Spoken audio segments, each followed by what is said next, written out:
यिर्मया अध्याय 1। बन्यामीन प्रांतातील अनाथोत येथल्या याजकांपैकी हिल्कियाचा पुत्र यिर्मया याची वचने। यहुदाचा राजा आमोन पुत्र योशिया याच्या कारकिर्दीच्या 13व्या वर्षी परमेश्वराचे वचन यिर्मयास आले।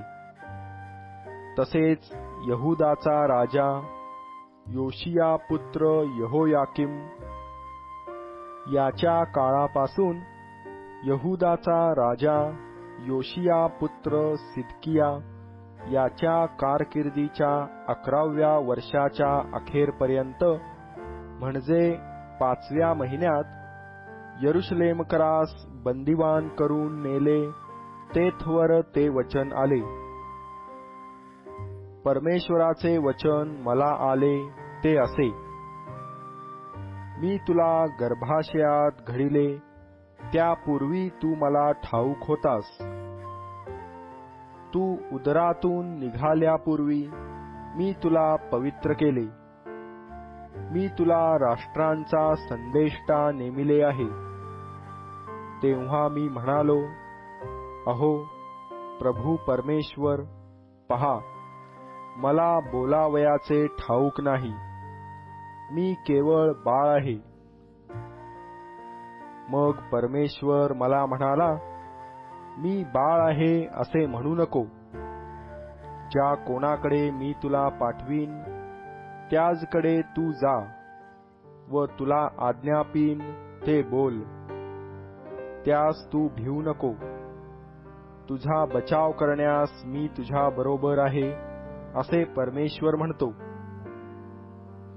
तेव्हा परमेश्वराने आपला हात पुढे करून माझ्या मुखास स्पर्श केला व तो मला म्हणाला, पहा, मी आपली वचने तुझ्या मुखात घातली आहेत।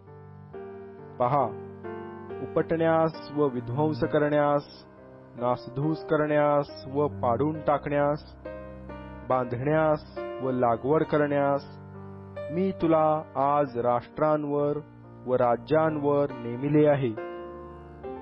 मग परमेश्वराचे वचन मला प्राप्त झाले की, यिर्मया, तुला काय दिसते? मी म्हणालो, मला बदामाच्या झाडाची डहाळी दिसते। परमेश्वर मला म्हणाला, तुला ठीक दिसले। मी आपले वचन पूर्ण करण्यास सावध राहीन। परमेश्वराचे वचन पुनरपी मला प्राप्त झाले की, तुला काय दिसते? मी म्हणालो, एक उकळती कढई दिसते। तिचे तोंड उत्तरेकडून फिरले आहे।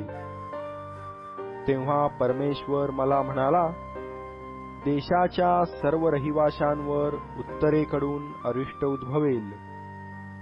कारण पहा, मी उत्तरेकडल्या राष्ट्रातील सर्व जाती बोलावित आहे असे परमेश्वर म्हणतो।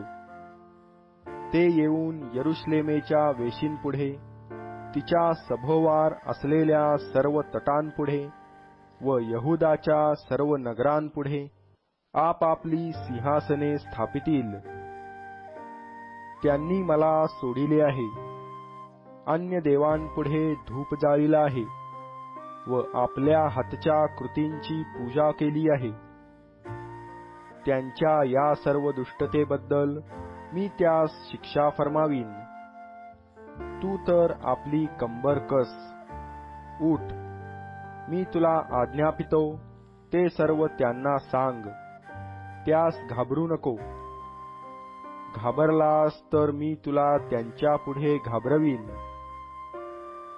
पहा, आज या सगळ्या देशांविरुद्ध यहुदाचे राजे, त्याचे सरदार, त्याचे याजक व देशातील लोक यांच्या विरुद्ध तुला मी तटबंदीचे नगर, लोहस्तंभ, पितळी कोट असे करीतो।